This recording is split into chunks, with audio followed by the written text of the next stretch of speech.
What we had in the early days, long before you had poles and wires and power stations, factories, they installed their own lighting schemes with generators. In the 1880s, 1890s, you'd go to work and you had electric light, and then you come home and it's matches and candles and kerosene lamps.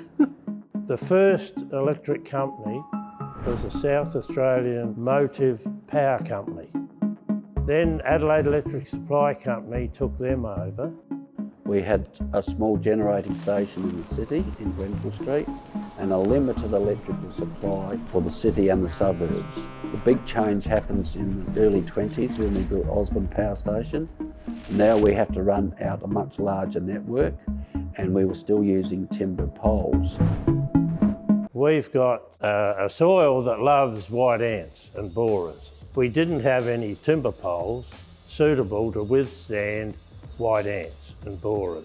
A guy by the name of James Cyril Stovey, he designed the Stovey pole, which was two RSJs with concrete between them, and that's the pole we've got today.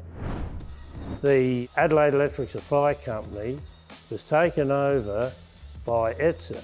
Now, ETSA was formed by Sir Thomas Playford, the longest serving head of government in Australia. 27 years he was in charge, and he wanted to put electricity throughout the state.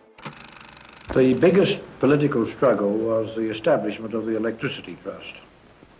The Electricity Trust was something that was not understood, but very quickly the benefits of the change were shown, and it has been a very major factor in the development of South Australia.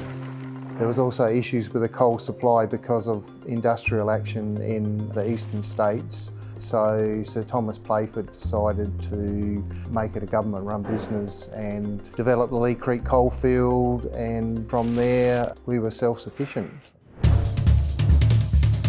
Most of our country towns installed their own generators, and they could only go to the edge of town, so the farmers missed out until after the Second World War, when we built the new Osborne B power station and Port Augusta. We now had the capacity to electrify the country, towns, so they all swung over to mains power.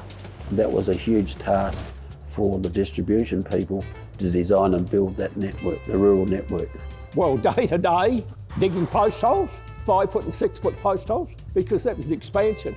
We done post holes from Mylor right through Bradbury. We done Meadows, Green Hills, and then we got a post hole borer. So they got electricity there for the dairies, and they got milking machines and that. Torrens Island is the largest power station in the state.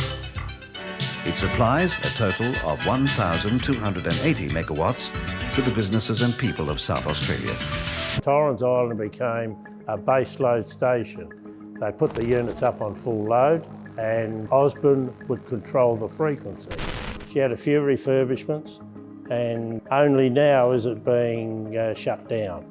The worst thing that can happen to a power system is a complete statewide blackout. The power station puts its power out via a cable tunnel that goes to the switch yard. And when the switch is closed, the cables actually move. When they built the first station, the first unit, somebody made a mistake and the cable wasn't long enough. So they had to put a join in.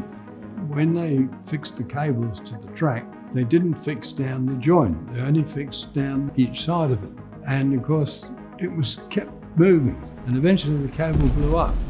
The heat was that hot that the bricks started to melt. That was a very good learning exercise for the whole of ETSA. They put in some big standby generators which enabled black start facilities, and then with the interconnection of about 1990, that makes it a lot more secure again.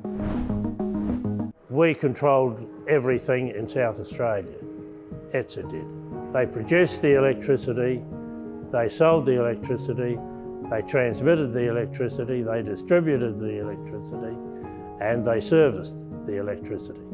SA Power Networks was one of the private businesses that came out of when ETSA was privatised. It was all caused by state debt. It was also caused by, there was a national electricity market that was being proposed, sort of high risk with taxpayers' money. So SA Power Networks was, the poles and wires business that came out of that. When it was decided that we would be sold, there was a large shrinkage in the workforce, and then afterwards we had to make do. So there was people who were very concerned about the loss of personnel in numbers and skills.